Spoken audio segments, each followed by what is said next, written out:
Procurement is where you select suppliers, it's where you set expectations for suppliers, and it's where you manage your supplier's performance.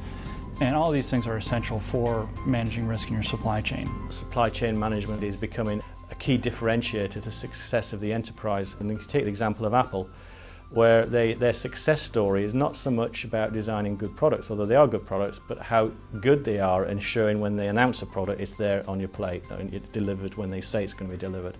The best practice to start off with is, of course, to have a supply chain risk management approach or an assessment strategy.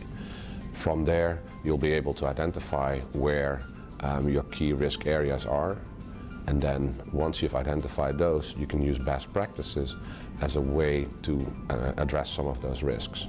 What we at SIPS have developed is a certification product which certifies all processes to do with the supply chain management side, from the actual, how do you place orders, how do you find suppliers, through to how do you manage suppliers post-contract.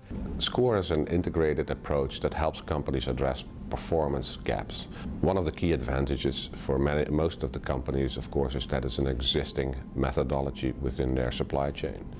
So we don't have to relearn new skills. We're simply adding an additional area of concern, risk. What the ISO standards provide is a integrated best practice way of managing risk.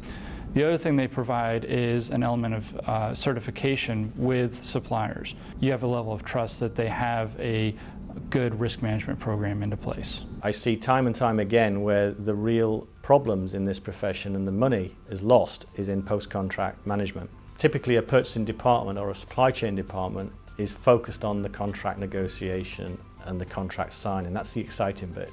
Once that's done, they typically put it in a drawer and forget about it. And smart suppliers see the green light going on to get some money. Business is dynamic, the environment we operate in is dynamic, so you really need to have a monitoring program that allows you to see new risks as they become apparent and take action before they become a disruption. Time does not stand still, the world moves on, and if this is critical to your performance, shouldn't you invest some time and money in it?